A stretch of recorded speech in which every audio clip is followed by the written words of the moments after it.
በዛሬው ቪዲዮ በ2026 ለደንበኞቻቸው በተመጣጣኝ ዋጋ ጥሩ አገልግሎት ለመስጠት የተዘጋጁት 10 አየር መንገዶች የትኞቹ ናቸው?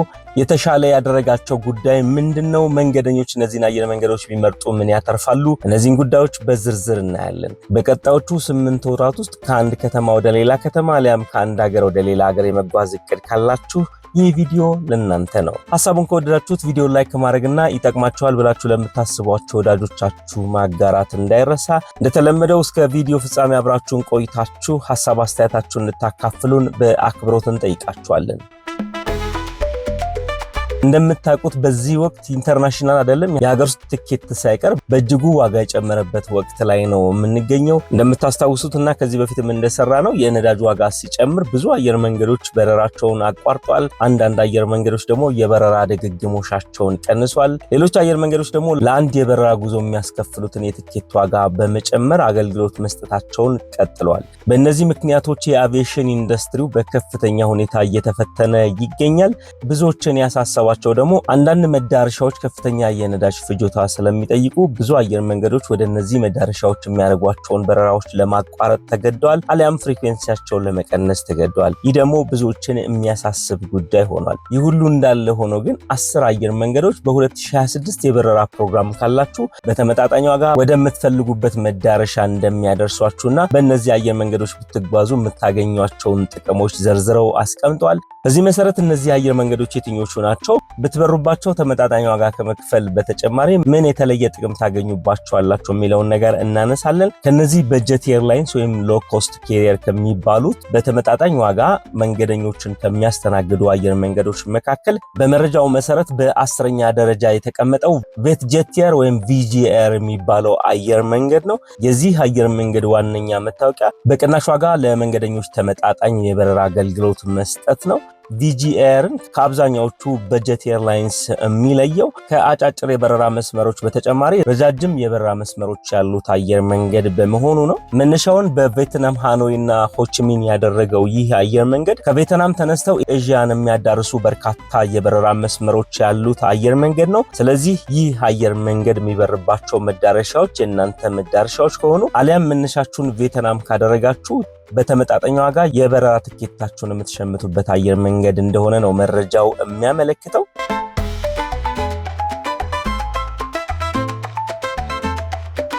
በ2026 ሌላኛው በተመጣጣኝ ዋጋ የበረራ አገልግሎት የሚሰጣቸው አየር መንገድ ዊዝ ኤር የሚባለው አየር መንገድ ነው። ዋና መስሪያ ቤቱን በሃንጋሪ ቡዳፔስት ያደረገው ዊዝ ኤር በቅናሽ ዋጋ የበረራ አገልግሎት በመስጠት ከአውሮፓ አየር መንገዶች ከፍተኛ ስም ያተረፈው አየር መንገድ ነው። በሚሰጠው አገልግሎት ብዙ ስም ቢሰጠውም ዊዝ ኤር አውሮፓ ውስጥ ከሚገኙ በጀት ኤርላይንሶች መካከል ሀገሪቱን በማገናኘት የሚያህለው እንደሌለ ነው የሚነገርለት። ከአውሮፓ መዳረሻዎቹ በተጨማሪ ወደ መካከለኛው ምስራቅ አቡዳቢም የበረራ አገልግሎት የሚሰጥ አየር መንገድ ነው ዊዝ ኤር። ሌላው የዊዝ ኤር መታወቂያ ምስራቁንና ምዕራቡን የአውሮፓ ክፍል በደንብ የማገናኘት ስራ የሚሰራ አየር መንገድ ነው። ይህ አየር መንገድ በረራ ከሚያደርግባቸው የአውሮፓ ክፍሎች መካከል እነ ሰርቢያ ቤልግሬድ ይገኛሉ። ወደ ለንደን እና ሉተን በረራ ያደርጋል። ወደ ቡልጋሪያ ሶፊያ እንደዚሁ በረራ አለው። ወደ ፖላንድ ዋርሶና ወደ ጣሊያን 6 ከተሞች በረራ ያለው አየር መንገድ ነው። እንግዲህ በ9ኛ ደረጃ የተቀመጠው ዊዝ ኤር ለበረራ ዝቅተኛ ክፍያ ከሚያስከፍሉ አየር መንገዶች መካከል አንደኛ ሆኖ ተቀምጧል። ቀደም ብለን እንዳነሳ ነው እንዲሁ ወደ መካከለኛው ምስራቅ አቡዳቢም የበረራ አገልግሎት ይሰጣል። ስለዚህ ሎ ኮስት ካሪየር አሊያም በጀት ኤርላይንስ ከሚባሉት አየር መንገዶች መካከል በ2026 በተሻለ ዋጋ የተሻለ የበረራ አገልግሎት ይሰጣሉ ተብለው ከተቀመጡት አየር መንገዶች መካከል በ9ኛ ደረጃ የተቀመጠው ዊዝ ኤር ነው። በ8ኛ ደረጃ በተሻለ ዋጋ የተሻለ አገልግሎት የሚሰጡ አየር መንገዶች ተብለው ከተቀመጡትና በ2026 ብትጠቀሙባቸው ብትበሩባቸው የሚያስከፍሉት ዋጋ የተጋነነ አይደለም ከተባሉት አየር መንገዶች መካከል በ8ኛ ደረጃ የምናገኘው ኢዚጀት የሚባለው አየር መንገድ ነው። ይህ ለንደን ሉተንን ቤዝ ያደረገው የዩናይትድ ኪንግደም አየር መንገድ በ2026 በተመጣጣኝ ዋጋ የበረራ ትኬት ከሚሰጡ አየር መንገዶች መካከል በ8ኛ ደረጃ የተቀመጠው አየር መንገድ ነው። ሌላው ይህንን አየር መንገድ ከሌሎቹ ለየት የሚያደርገው በከፍተኛ ጥራት የዲጂታል አገልግሎት የሚሰጥ አየር መንገድ ነው። ተመጣጣኝ ዋጋ ከማስከፈሉ በተጨማሪ በየጊዜው ከስተመሮቹን ሃንድል ለማድረግ የተሻለ ጥረት ያደርጋል። በቅናሽ ዋጋ የበረራ አገልግሎት ከመስጠት ባለፈ የደንበኞቹንም ስሜት ለመጋራት የሚሞክር አየር መንገድ ነው። በእነዚህ ሁለት ምክንያቶች ኢዚጀት በአውሮፓ ደረጃ ሎኮስት ኬሪየር ዓለም በጀት ኤርላይንስ ከሚባሉት መካከል ተመራጩ አየር መንገድ ነው። እንግዲህ በ2026 የተለመደውን አገልግሎት ለመስጠት በዝግጅት ላይ እንደሚገኝ ነው የተነገረው። በጀት ኤርላይንስ ከሚባሉት አየር መንገዶች መካከል በ2026 በተመጣጠነ ዋጋ አገልግሎት ከሚሰጡት መካከል በሰባተኛ ደረጃ የተቀመጠው ብሪዝ ኤርዌይስ የሚባለው የአሜሪካን አየር መንገድ ነው። ይህ አየር መንገድ መቀመጫውን ያደረገው ኮተንውድ ነው። ከዚህ በመነሳት ወደ ተለያዩ የአሜሪካ ግዛቶችና ከተሞች በተመጣጣኝ ዋጋ የበረራ አገልግሎት የሚሰጥ አየር መንገድ ነው። ብሪዝ ኤር ከሌሎቹ በጀት ኤርላይንሶች የሚለይበት ዋነኛው ነገር በቅናሽ ዋጋው ብቻ ሳይሆን በሚጠቀማቸው ቅንጡና ዘመናዊ የበረራ አውሮፕላኖችና ጀቶች ከሌሎቹ በጀት ኤርላይንሶች እጅግ የተለየ ያደርገዋል። ለበረራ የሚያስከፍለው ክፍያም እንዲሁ ተመጣጣኝ የሚባል ነው። በዩናይትድ ስቴትስ ኦፍ አሜሪካ ይህንን ባልተጋነነ ዋጋ ጥራት ያለው አገልግሎት በመስጠት አሻራውን እያኖረ ያለ በጀት ኤርላይንስ ነው። በዚህ መሰረት በሰባተኛ ደረጃ የተቀመጠው አየር መንገድ ብሪዝ ኤርዌይስ ነው። እስካሁን ካየናቸው በጀት ኤርላይንሶች መካከል ከአውሮፓ ከአሜሪካና ከኤዥያ አይተናል። በስድስተኛ ደረጃ የምናየው አየር መንገድ ወደ መካከለኛው ምስራቅ ያመጣናል። እንግዲህ በጀት ኤርላይንስ ተብለው በተሻለ ዋጋ በ2026 ወደምትፈልጉበት መዳረሻ ከሚያደርሷችሁ አየር መንገዶች መካከል ፍላይናስ የተሰኘው የሳውዲ አረቢያ አየር መንገድ ነው። በነገራችን ላይ ይህ አየር መንገድ አዲስ አበባን መዳረሻቸው ካደረጉ በጀት ኤርላይንሶች መካከል አንደኛው ነው። ስለዚህ የበረራ አገልግሎት የሚሰጠው በመካከለኛው ምስራቅና የአረቡ ዓለም ብቻ ሳይሆን ከዛም አልፎ አፍሪካንና አውሮፓን ለማገናኘት በከፍተኛ ሁኔታ እየሰራ እንደሚገኝ ነው መረጃው የሚያመለክተው። አዲስ አበባን መዳረሻቸው ካደረጉ በጣም ተመጣጣኝ በሚባል ዋጋ የበረራ አገልግሎት ከሚሰጡ አየር መንገዶች መካከል ነው። በአምስተኛ ደረጃ በተመጣጣኝ ዋጋ የበረራ አገልግሎት ለመስጠት የተዘጋጀው አየር መንገድ የሲንጋፖሩ ስኩቴር ነው።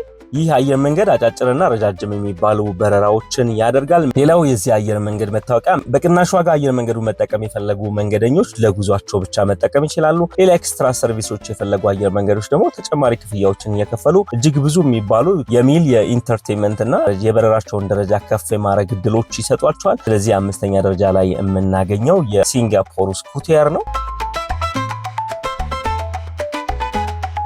ሎኮስት ኬሪየር ከሚባሉት አየር መንገዶች መካከል ደግሞ በአራተኛ ደረጃ የተቀመጠው ኤር ባልቲክ የሚባለው አየር መንገድ ነው። ይህ አየር መንገድ እስካሁን ካነሳናቸው አየር መንገዶች መካከል በተሻለ ዋጋ አገልግሎት ከመስጠት ባለፈ ምንም እንኳን ሎኮስት ኬሪየር ቢሆንም በረራ ላይ የዋይፋይ አገልግሎት በመስጠት ይታወቃል። ይህ አየር መንገድ በሎኮስት ኬሪየር እና ሃይብሪድ ሞዴልስ በሚባሉት አየር መንገዶች መካከል ያለ ድልድይ ሆኖ እያገለገለ ይገኛል። ኤሬዥያ ግሩፕ የሚባለው አየር መንገድ ደግሞ በሶስተኛ ደረጃ በቅናሽ ዋጋ የበረራ አገልግሎት ከሚሰጡ አየር መንገዶች መካከል አንዱ ሆኖ ተቀምጧል። በየጊዜው በአቪዬሽን ኢንዱስትሪው ላይ ያለውን ተጽዕኖ ከፍ እያደረገ ጥራት ያለው አገልግሎት እየሰጠ የሚገኘው ኤሬዥያ እንግዲህ በጀት ኤርላይንስ ከሚባሉት መካከል በሶስተኛ ደረጃ ተቀምጧል። በመረጃው መሰረት በሁለተኛ ደረጃ የተቀመጠው በጀት ኤርላይንስ ጀት ስታር የሚባለው አየር መንገድ ነው። ይህ አየር መንገድ ከሎኮስት ኬሪየርነቱ በቅናሽ ዋጋ አገልግሎት ከመስጠቱ በተጨማሪ በበረራ ላይ መንገደኞቹን ለማዝናናት ከፍተኛ ጥራት የሚያደርግ አየር መንገድ እንደሆነ ይነገርለታል። በኤዥያ ፓሲፊክ ሪጅን ላይ ብዙ ሀገር ውስጥና ኢንተርናሽናል የበረራ አገልግሎቶች የሚሰጥ አየር መንገድ እንደሆነም ነው የሚታወቀው። በዚህ መሰረት ጀት ስታር በሁለተኛ ደረጃ ተቀምጧል። ወደ ቀዳሚውና በ2026 እጅግ በተመጣጣኝ ዋጋ ጥሩ የሚባል አገልግሎት ይሰጧቸዋል ተብለው ሪኮመንድ ከተደረጉት በጀት ኤርላይንሶች መካከል ቀዳሚው አየር መንገድ ጋር ደርሰናል።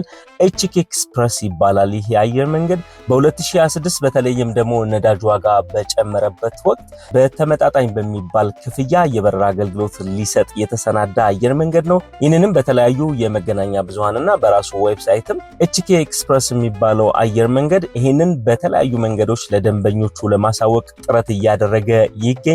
በዚህ አየር መንገድ ከዋጋ በተጨማሪ መንገደኞች በበረራ ላይ ኢንተርቴን አድርገው ጉዟቸውን እንዲጨርሱ ከዛ ባለፈ ደግሞ የሚፈልጉት አይነት ሚል ሰርቭ እንዲደረጉ ጥረት የሚያደርግ አየር መንገድ ነው። በዚህ መሰረት በዓለማችን በ2026 የበረራ እቅድ ካላችሁ በተመጣጣኝ ዋጋ አገልግሎት ማግኘት ከፈለጋችሁ ልትመርጧቸው ይገባሉ ተብለው ሪኮመንድ ከተደረጉት አየር መንገዶች መካከል HK ኤክስፕረስ ቀዳሚው አየር መንገድ ሆኗል። እንግዲህ በ2026 ነዳጅ በተወደደበት ወቅት ወደ ተለያዩ መዳረሻዎች የመጓዝ ሐሳብ ካላችሁ ብትመርጧቸው ጥሩ ናቸው። በተመጣጣኝ ዋጋ አገልግሎት ይሰጧቸዋል ተብለው ከተነገረላቸውና ከ1 እስከ 10 ከተቀመጡት አየር መንገዶች መካከል 10ሩንም በደረጃ አስቀምጠንላቸዋል። እናንተም የአየር መንገዶቹን ፖርታልና ዌብሳይቶች ቼክ እያደረጋችሁ በረራ ካላችሁ የትኛው ይሻለኛል የሚለውን ነገር ኮምፔር እንድታደርጉ ሪኮመንድ እናደርጋችኋለን። እንግዲህ ለዛሬ ባጋራናችሁ ሐሳብ ላይ አስተያየት ካላችሁ እንዲሁም ጥያቄ ካላችሁ ኮሜንት ሴክሽኑ የእናንተ ነው። ከኮሜንት ባለፈ ደግሞ ዲስክሪፕሽን ቦክስ ላይ የተለያዩ ሶሻል ሚዲያ ሊንኮቻችን አሉ። በዛ መንገድ ሐሳብ አስተያየታችሁን ልታጋሩም ትችላላችሁ። ወደፊትም እንዲህ አይነት መረጃዎች ወደ እናንተ እንዲደርሱ የዚህ ቻናል ቤተሰብ ሆናችሁ ሰብስክራይብ አድርጋችሁ እንድትወዳጁን በአክብሮት እንጠይቃችኋለን። ለቻናላችን እንግዳ ከሆናችሁ አሁን የምትገኙት ዳጊ ትራቨል ቲፕስ የተሰኘው የዩቲዩብ ቻናል ላይ ነው። በዚህ ቻናል ከኢሚግሬሽንና ከቪዛ ከኤርላይንስ እና አጠቃላይ ከአቪዬሽን ኢንዱስትሪው ጋር የተገናኙ ጉዳዮችን እያነሳን ዘውትር ማክሰኞ ምሽት 12 ሰዓት እና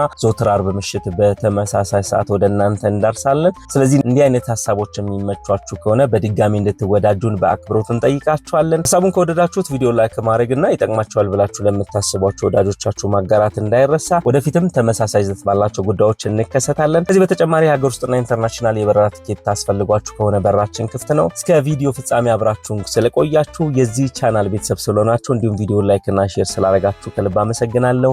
መልካም ጊዜ